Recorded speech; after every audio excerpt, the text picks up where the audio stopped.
आखिरकार फरियाल की मंगनी हो जाती है। फरियाल अपनी जिंदगी में आगे बढ़ने की कोशिश कर रही है। जीनिया और सीरत को जब इस बात का पता चलेगा कि फरियाल की इतनी अच्छे घर में शादी हो रही है तो जीनिया को बहुत गुस्सा आएगा। जीनिया अपनी माँ को कहती है कि मॉम, शहराम हर वक्त फरियाल फरियाल करते रहते हैं। मुझे तो लगता है कि फरियाल मेरा घर तबाह कर देगी। मैं उसकी शादी फिरोज से नहीं होने दूंगी। मैं फरियाल को इतनी तकलीफ दूंगी कि वो याद रखेगी। और ऐन बारात वाले दिन जीनिया कुछ ऐसा करने वाली है जिसकी वजह से पुलिस फरियाल को अरेस्ट करके लॉकअप में बंद कर देगी और फरियाल की शादी टूट जाएगी। लेकिन जीनिया को इस बात का अंदाजा नहीं है कि किस्मत कैसे पलटा खाएगी और जिस जगह आज वो महारानी बनकर बैठी है, कल को फरियाल उसके घर में उसके शोहर की बीवी बनकर बैठेगी। जीनिया अपनी माँ के घर आती है तो सीरत जीनिया को कहती है, महक ने तो जरार को अपने कब्जे में कर लिया है। जरार को महक के अलावा और कुछ नहीं दिखता।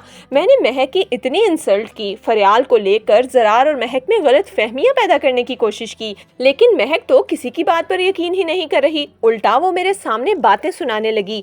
जिस पर जीनिया कहती है, मॉम, मैंने आपको कहा था ना कि ये लड़की बहुत तेज है। ये छोटे घर की लड़कियां होती ही तेज हैं। इतने में महक आती है और जीनिया को कहती है, जीनिया तुम कब आई? तुमने मुझे बताया ही नहीं। जीनिया महक को हकारत की निगाह से देखते हुए कहती है, मॉम, आपका इस गरीब बहू के साथ एक्सपीरियंस कैसा जा रहा है?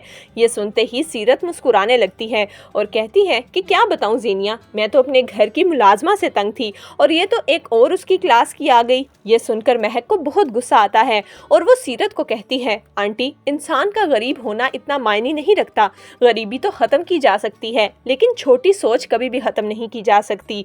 ये कहकर महक वहाँ से चली जाती है। सीरत और जीनिया को तो बहुत गुस्सा आता है, जबकि दूसरी तरफ जीनिया अब अपना बेबी प्लान करने की कोशिश कर रही है। लेकिन डॉक्टर्स जीनिया को कहते हैं कि सब कुछ ठीक है, आप में कोई मसला नहीं, लेकिन खुदा की तरफ से भी देर है। आपको हम मेडिकेशन शुरू कर देते हैं, इससे जरूर फर्क पड़ेगा। शहराम जीनिया को कहता है, जीनिया अब तुम्हें फैसला करना होगा। अगर तुम्हें जॉब करनी है तो ठीक, लेकिन अगर हम अपना बेबी प्लान करना चाहते हैं तो तुम्हें अपना ख्याल रखना होगा, अपने पर तवज्जो देनी होगी और उसके लिए तुम्हें नौकरी छोड़नी होगी।